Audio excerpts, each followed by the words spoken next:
Your English instantly upgrades from intermediate to advanced the moment you stop confusing so and such. It is the ultimate cheat code for expressing intense emotions naturally. Forget the boring formulas your teachers forced you to write down. Today, we are hacking the exact way native speakers use these two words to complain, compliment, and exaggerate in real life without hesitating for a single second. Wait, seriously?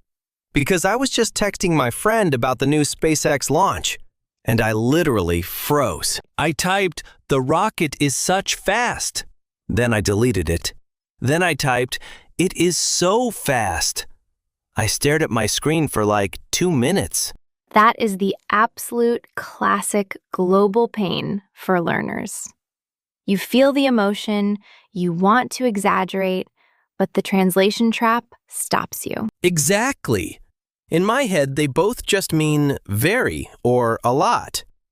Why do we even need two different words for the exact same feeling? Because they give a completely different vibe to the listener. Let's use the spotlight method. Imagine you are holding a flashlight in a dark room. Okay, I have my flashlight. What am I looking for? Did I drop my new iPhone again? Very funny. Listen, when you use so, you shine the spotlight directly on the pure feeling or description, like hot, tired, or fast. But when you use such, the spotlight is wider. You are lighting up the entire thing or the whole package.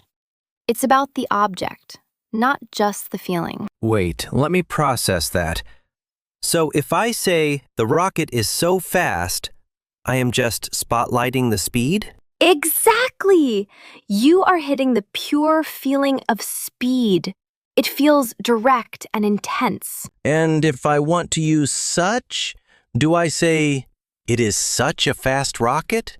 Boom, you got it.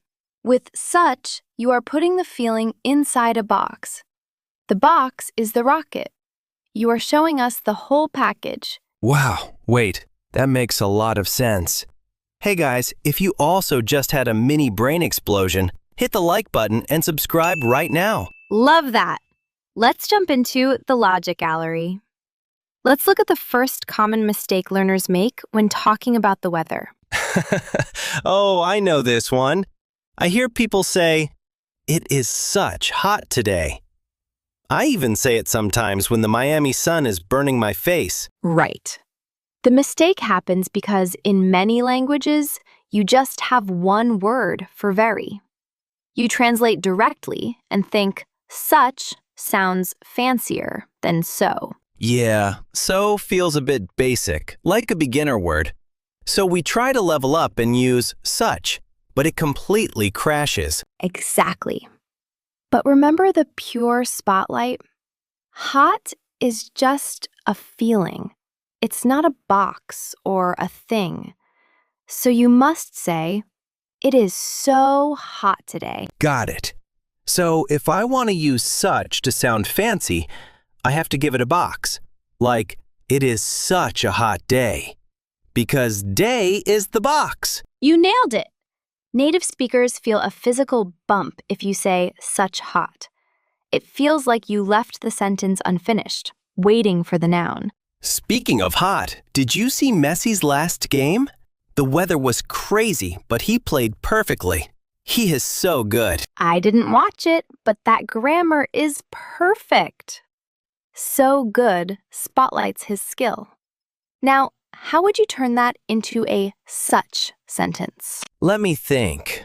I need a box. The box is the player. So, he is such a good player. Boom! Flawless. Let's move to example number 2, complimenting food or things. This is where learners really stumble. Oh boy. I think I made this mistake at a cafe yesterday. I said, "This is a so good coffee." The barista looked at me a bit weird. Yes, that's the trap. Learners know coffee is a thing, so they try to describe the thing directly. but you mix the formulas. When you have a thing, a noun, like coffee, the feeling wraps around it completely. You need the wider spotlight. It must be such. Realizing the mistake. So I should have said, this is such good coffee, right? Because coffee is the whole package. Exactly. If you use so, you have to drop the noun entirely. You just look at the cup and say, this coffee is so good. I see your point. It's like my new iPhone. I can say, this camera is so amazing. Or I can say, this is such an amazing camera. Yes, and notice how native speakers say it. We don't pause, we link the words. Such an amazing becomes one smooth sound. That flow makes it sound so natural. By the way, drop a comment below with your own example. Tell us about your phone using such or so. Great idea. Let's look at example 3, exaggerating a story. Imagine you watched a movie and it was terrible. Oh, like that new superhero movie. I told my brother the movie was such boring. I'm guessing that was wrong too? You guessed it. Boring is just the pure feeling. Where does the narrow spotlight go? It goes with so. I should say, the movie was so boring. Exactly. But if you want to warn your brother not to watch it, you wrap the feeling around the movie. It was such a boring movie. I see. The box method never fails. Okay, what about quantities? I always mess up when I talk about having a lot of things. The so much versus such a lot trap. Example 4. Learners often say, I have such much work. Guilty. I definitely say that. Or I say, Elon Musk has such many companies. It sounds weird, doesn't it? Very weird. Here's the secret rule. Much, many, little, and few are special. They are magnets for the word so. Even though work or companies are boxes, nouns, the quantity words block the such. You must say so much work or so many companies. Wait, really?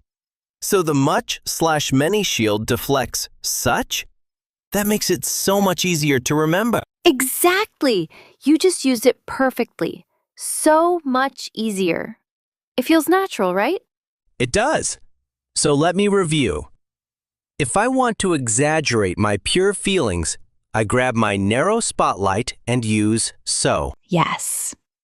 I am so tired. This coffee is so hot. Keep it simple and direct. And if I have an actual box, like a noun, I need the wider spotlight.